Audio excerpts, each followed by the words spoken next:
বুধবার Bangladesh jute mill অ্যাসোসিয়েশনের 40তম বার্ষিক সভায় মিল মালিকরা জানান কোনোভাবেই পাট শিল্পে সুবিধা করতে পারছেন না তারা। একসময় পাট থেকে বাংলাদেশের সর্বোচ্চ রফতানি আয় আসলেও এখন এটি পরিণত হয়েছে সবচেয়ে অবহেলিত খাতে। তবে ব্যবসায়ীদের আশ্বাস দিয়ে পাট ও বস্ত্রমন্ত্রী জাহাঙ্গীর কবির নানক জানিয়েছেন, এ খাতকে পুনরুজ্জীবিত করতে যা যা করা দরকার সব করা হবে। দরকার পড়লে পোশাক খাতে যে পরিমাণ সুযোগ সুবিধা দেয়া হয় পাট খাতেও তা দেয়া হবে।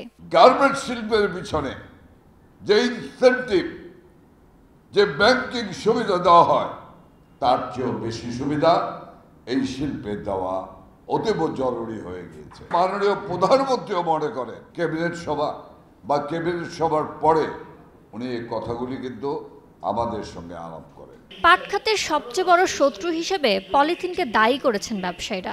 এছাড়া ব্যাংকের সুদের হার 2% না নামালে মিল মালিকদের দেউলিয়া হয়ে যাওয়ার আশঙ্কা তৈরি হয়েছে। বিকাশে কম খরচে ক্যাশ আউটের লিমিট বেড়ে 50,000, প্রিয় এজেন্টও 2টা।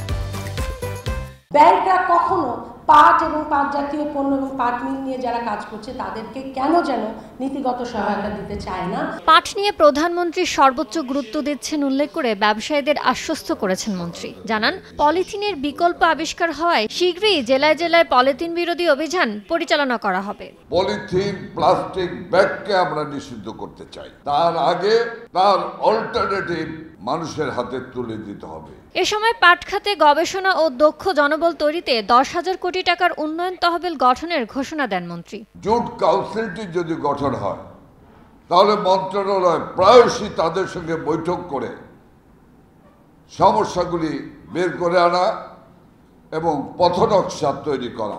পাট খাতে ব্যাংক যাতে নীতিগত সহযোগিতা দেয় তাই অর্থ মন্ত্রণালয় ও কেন্দ্রীয় ব্যাংকের সঙ্গে বৈঠকে বসার কথাও জানিয়েছেন পাটমন্ত্রী। পোশাকের পাশাপাশি পাট এবং চামড়াজাত শিল্পকে। ইয়ানুর শিফাত, সময় সংবাদ, ঢাকা।